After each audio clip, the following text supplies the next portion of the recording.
Baik, selamat pagi semuanya anak-anak ya. Baik, hari ini kita belajar tentang materi kimia kelas 10 yang pemula ya. Yang pertama sekali yaitu mengenal kimia gitu ya. Jadi hari ini kita perkenalan dulu ya di dalam belajar ilmu kimia.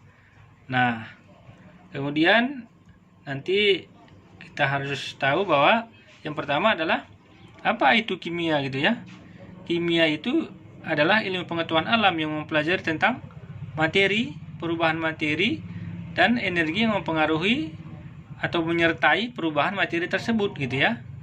Jadi ilmu kimia tadi ilmu yang belajar tentang materi ya. Kita lihat sebentar ke sini. Nah, apa yang dimaksud dengan materi gitu kan? Materi itu segala sesuatu yang memiliki massa dan menempati ruang ya. Jadi apa saja zat yang ada di dunia ini yang ada massanya dan menempati ruang itu dipelajari di dalam ilmu kimia gitu ya. Contohnya ini nih ya.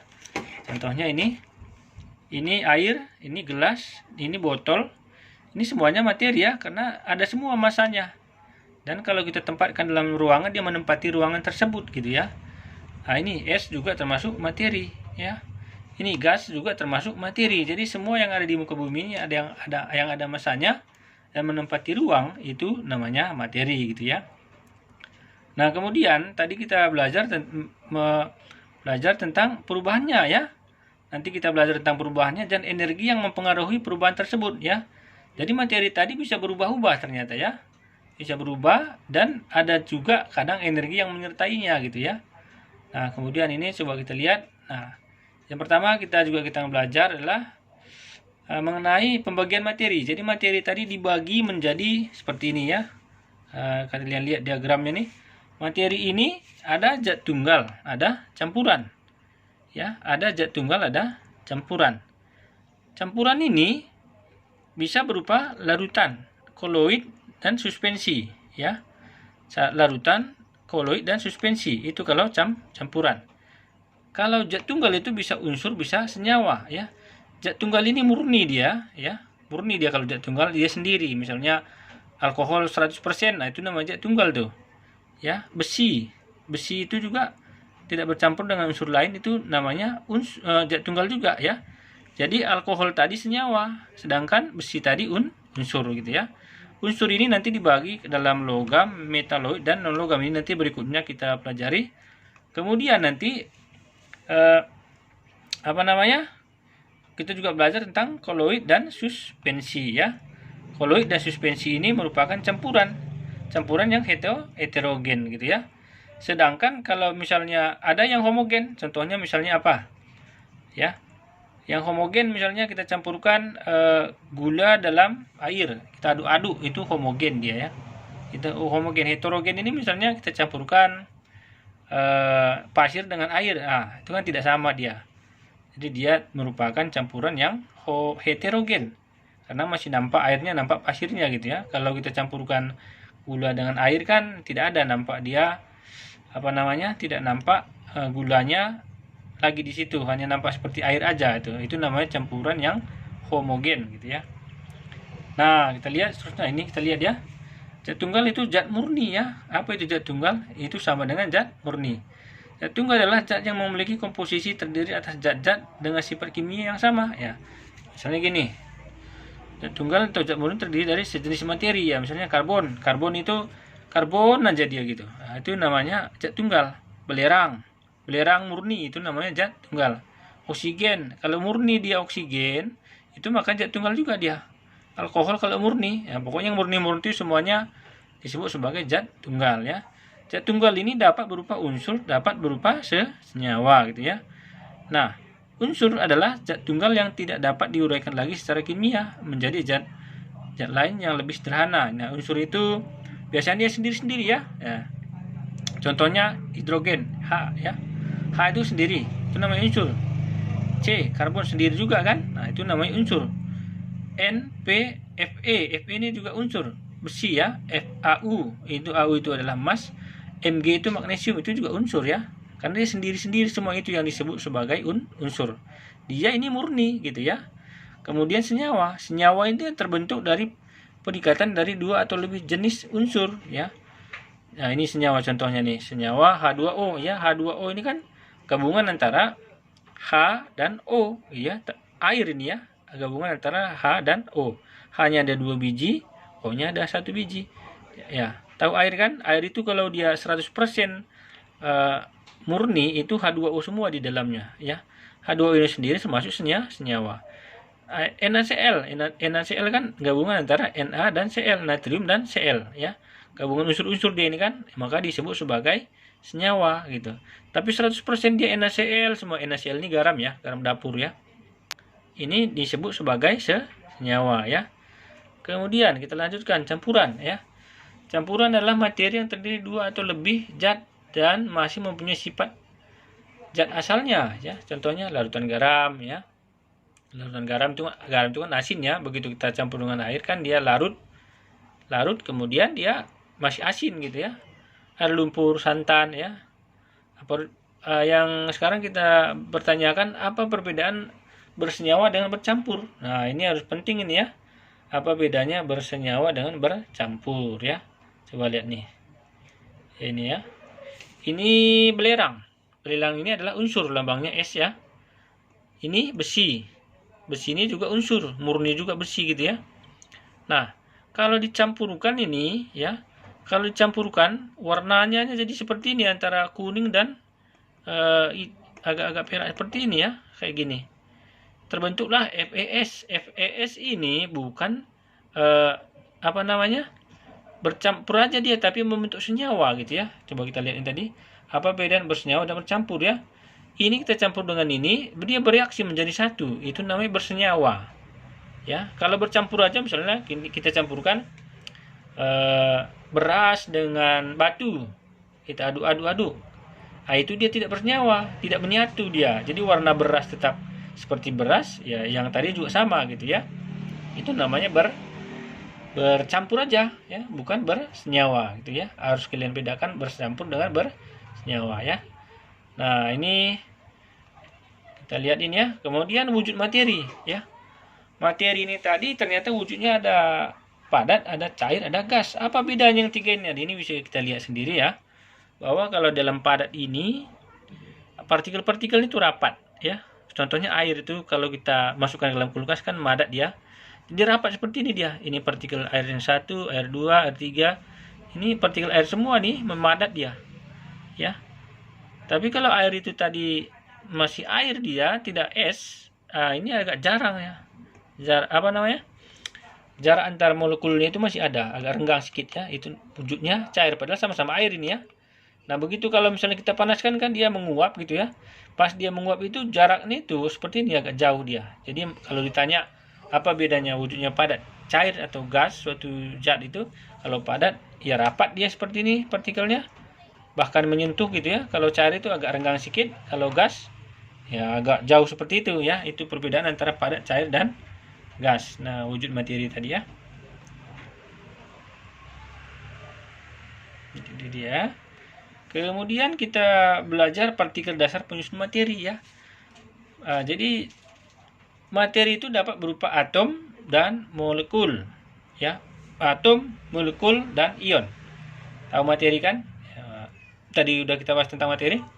Atom, apa nih maksud dengan atom? Atom adalah partikel terkecil dari suatu unsur yang masih mempunyai sifat-sifat unsur itu ya.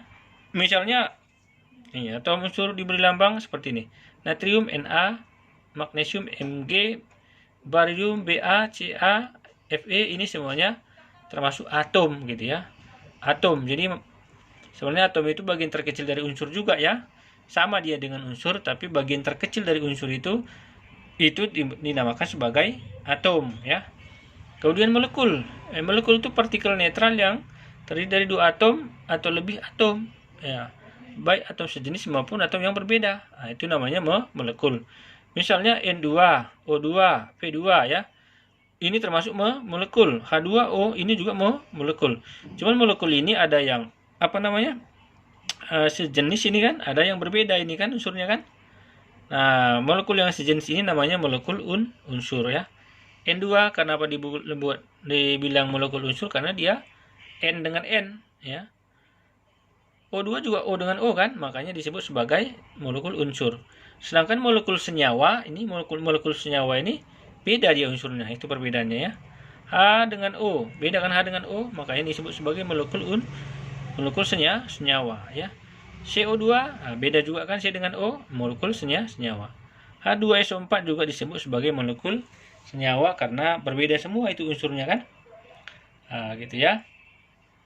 Nah, ion itu apa itu ion ya? Ion itu adalah atom atau kumpulan atom yang bermuatan listrik ya. Ion itu dapat bermuatan positif, dapat bermuatan negatif, itu ion ya. Yang bermuatan positif disebut sebagai kation, sedangkan bermuatan negatif disebut sebagai anion ya. Nah, ion ini terdiri dari satu atom disebut ion tunggal ataupun monoatom. Sedangkan ion yang terdiri dari dua atau lebih atom disebut ion poliatom. Nah, seperti ini nih. Na+, ini bukan lagi atom, tapi itu adalah ion karena ada tanda plus di atasnya nih ya. Kenapa ini disebut kation? Karena positif. K+ juga kation ya. Sedangkan ini tunggal tadi ionnya ya. Kalau poliatom NH4+, ini ion juga ini. Tapi dia termasuk kation poliatom karena NH4+. H3O+, ini bukan lagi senyawa tapi udah ion ya. Ini termasuk ion. Anion Cl-, S2-. Nah, ini karena muatan negatif disebut sebagai anion. Anion poliatom NO3-. Kenapa disebut poliatom? Karena N dengan O. Ada min di sini ya. OH-. Nah, itu juga disebut sebagai anion poliatom karena atomnya tidak hanya satu. Kalau yang tadi atomnya kan tunggal, makanya disebut anion tunggal ya. Jadi kesimpulannya ion itu ada positif ada negatif. Yang positif disebut sebagai kation, yang negatif disebut sebagai anion. Nah, seperti itu dia ya masalah ion. Nah, ini dia. Coba kita lihat ya. Kemudian kita teruskan dengan perubahan dalam materi. Jadi materi tadi kan dapat berubah. Kita udah bahas tadi yang di depan ya, bahwasanya ilmu kimia itu adalah ilmu mempelajari tentang materi, perubahannya dan energi yang menyertainya. Ya kan gitu tadi ya. Nah, energi yang menyertainya itu nanti kita belajar di kelas 11 ya. Nah, kita belajar sekarang perubahan materi. Jadi materi itu dapat berubah ya. Perubahan materi tadi ada dua. Bisa perubahan fisika, bisa perubahan kimia ya. Perubahan fisika itu apa? Perubahan yang tidak menghasilkan materi baru ya. Tidak ada zat yang baru dihasilkan. Dia berubah wujud aja, itu namanya perubahan fisika ya. Misalnya es menjadi cair ya. Itu es itu kan air juga. Cair dia juga tetap air. Nah, itu yang dinamakan perubahan fisika ya. Nah, sedangkan perubahan kimia itu perubahan yang menghasilkan materi baru atau zat baru. Contohnya kayu kita bakar ya. Kalau kita bakar kayu kan menghasilkan ada abu, ada CO2 gitu ya. Kalau kita campurkan abu dengan CO2 tidak bisa lagi berubah menjadi kayu gitu. Itu yang disebut sebagai perubahan kimia. Ada zat baru ya. Contoh lain misalnya kita campurkan ragi dengan ubi ya, jadi tapai kan. Dia jadi tapai dan alkohol. Nah, jadi itu disebut sebagai perubahan kimia karena ada zat baru. Sedangkan air tadi rumus kimianya kan H2O. Air itu kalau kita masukkan ke dalam kulkas dia jadi padat, tapi dia tidak merubah senyawanya, dia tetap H2O juga itu ya. Begitu juga air kalau kita panaskan dia menguap, H2O juga tetap, tapi dia sudah wujudnya gas. Jadi wujudnya yang berubah, itu namanya perubahan fisika. Perubahan kimia adalah yang menghasilkan zat baru gitu ya. Itu perbedaan antara perubahan fisika dan perubahan kimia gitu ya. Ini misalnya nih. Ini kan air nih masuk ke dalam kulkas jadi padat. Ini air ini rumus kimianya H2O. Masuk ke dalam kulkas jadi es. Es itu juga air, H2O juga dia. Tapi wujudnya padat, itu aja. Nah, coba lihat ini perubahan apa ini? Kayu kita bakar. Kayu kita bakar ini ada asap ya, ada CO2 dihasilkan di sini. Kemudian ada arang lagi di bawahnya, banyak hasilnya. Itu namanya, makanya disebut pembakaran ini termasuk perubahan kimia gitu. Itu bedanya ya. Nah, kita lihat nih. Nah, sekarang kita belajar lagi tentang yang dinamakan metode ilmiah ya. Apa itu metode ilmiah? Metode ilmiah itu di dalam penelitian misalnya. Lalu langkah sistematis yang dilakukan ilmuwan untuk menemukan ilmu atau pengetahuan. Jadi ilmuwan kita dulu ini langkah-langkahnya yang dilakukannya ya. Kalau kita ada meneliti sesuatu ini langkah-langkahnya. Yang pertama observasi. Yang kedua eksperimen, yang ketiga hipotesis, yang keempat uji hipotesis, yang kelima kesimpulan. Jadi nggak langsung dapat kesimpulan ya. Jadi ini bertahun-tahun ya, bahkan berpuluh-puluh tahun baru ketemu ya. Itu bisa kalian baca nih apanya, apa itu observasi, eksperimen, hipotesis dan seterusnya. Ini bisa dipelajari sendiri ya. Kemudian ini kita yang terakhir adalah peralatan kimia. Nah ini nih alat-alatnya kimia, coba kalian perhatikan satu-satu ini ya. Semua ini memiliki kegunaan masing-masing ya, bisa juga kalian baca nih ya. Kayak beker gelas ini menampung larutan dalam jumlah banyak ya. Gelas ukur ini mengukur volume larutan. Ada volumenya di sini. Kalau kita mau ambil 100 ml, kita masukkan ke sini, misalnya air ya 100 ml masuk ke sini. Nah, ini kalau kita masukkan ke beker gelas ini nggak pas dia ya. Lebih cocok ke gelas ukur kalau kita kalau mau mengukur volumenya gitu ya. Ini pipet ya. Pipet ini bisa kita untuk memindahkan beberapa tetes zat cair ya. Kita sedot, kita pindahkan, itu ini yang kita pakai. Kalau kita mau pindahkan larutan sedikit gitu ya. Botol semprot. Nah, ini bisa juga banyak kegunaannya ya. Bisa menyimpan aquades, menyimpan reagen juga bisa di sini ya. Batang pengaduk ini mengaduk-ngaduk ya. Itu mengaduk-ngaduk ya. Kemudian ini ada bola hisap, ini menyedot ya, menyedot cairan biasanya ya. Itu bisa digunakan untuk menyedot. Corong udah tahu ya, untuk menyaring. Kemudian ini pipet gondok ini pipet volume namanya ya. Ini bisa menyedot juga. Biasanya ada volumenya, bisa 10 mili, bisa 50 mili ya. Kita sedot pakai ini tadi ya. Kita sedot pakai ini, taruh di sini. Kita pencet nanti ini tersedot ke atas ya. Airnya misalnya. Nah, ini alat-alatnya bisa kalian baca sendiri.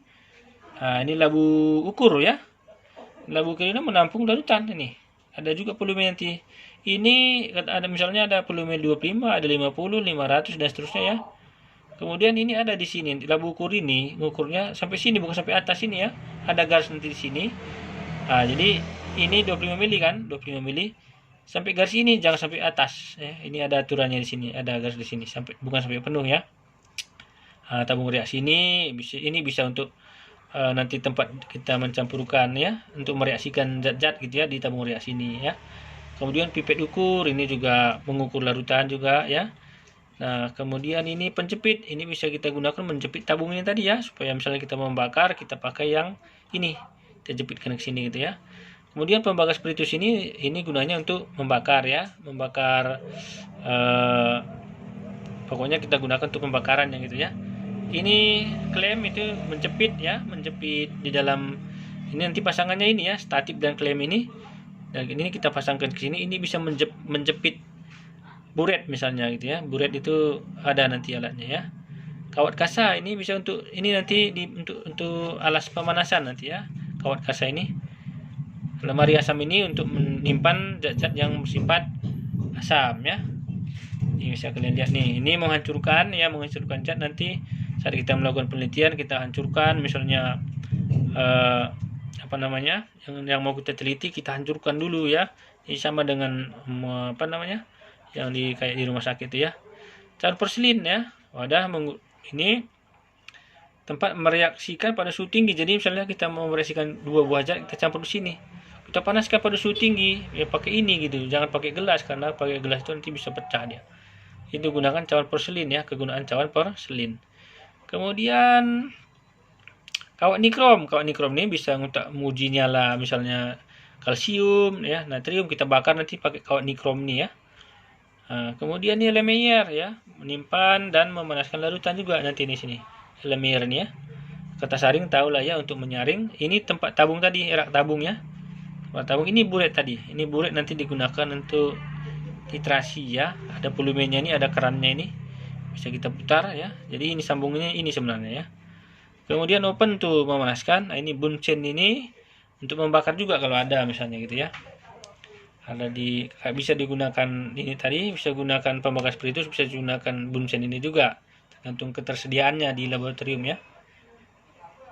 Ini neraca, ini bisa menimbang zat ya, untuk menimbang zat ya.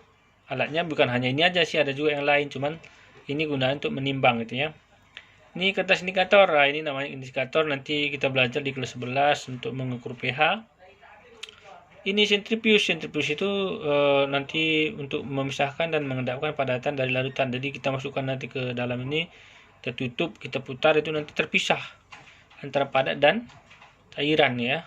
Padat dan cair nanti terpisah sendiri dia kalau menggunakan alat ini ya. Sorong pisah ini gunanya untuk memisahkan misalnya minyak dan air. Ini ada kerannya ini. Masukkan minyak dan air di sini, dia terpisah. Kita putar keran ini, nanti keluarlah si airnya di sini, minyaknya di atas, jadi terpisah sendiri dia. Ini kita keluarkan dari keran ini ya. Nah, itu mungkin yang bisa kalian pelajari tentang alat-alat. Nah, kemudian ini simbol satu lagi ya. Simbol ini di dalam zat kimia ya. Zat kimia kalau ada simbol seperti ini, artinya dia itu zat itu mudah terbakar gitu ya. Jadi harus kalian tahu ini ya. Kalau ini bahan, kalau ada gambar tengkorak seperti ini, berarti zat itu beracun ataupun ya toksik gitu ya.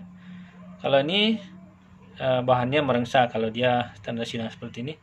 Kalau ini udah meletup nih, ini udah meletup artinya ya. Kalau ini sifatnya mengkalis ya, mengakis ataupun agak-agak basah gitu ya, agak basah dia gitu ya. Ini radioaktif ya. Kalau ada seperti ini dia radioaktif. Kalau radioaktif ini nanti kita belajar di kelas 13, kelas 12 ya.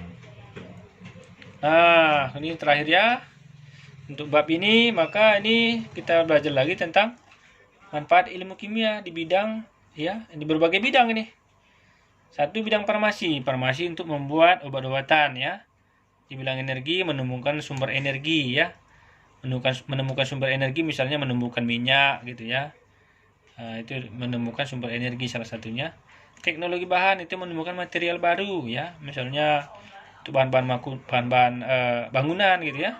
Ada material baru nanti ditemukan. Nah, itu juga manfaat dari mempelajari ilmu kimia. Jadi dulunya semen itu langsung ada gitu ya. Jadi ditemukan dari ilmu kimia juga pertamanya gitu. Dalam pertanian itu membuat pupuk dan pestisida ya. Jadi pupuk dan pestisida itu semua juga bahan-bahan kimia ya. Kemudian di bidang hukum mendeteksi pelaku kejahatan. Jadi ini bisa nih, ada alatnya untuk misalnya kita ada orang melakukan kejahatan, misalnya pembunuhan, dari sidik jarinya ketahuan nanti dia siapa yang membunuh gitu, apa dia atau bukan gitu ya. Jadi alat kimia juga itu.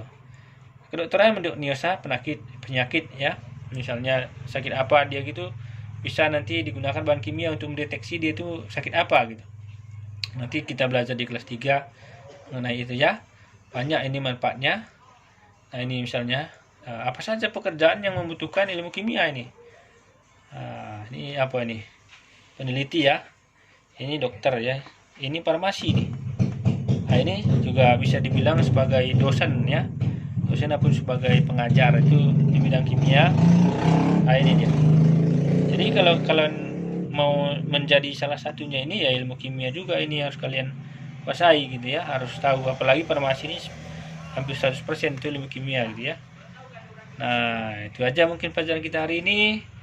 Nanti untuk berikutnya kita akan bahas yang lain. Terima kasih.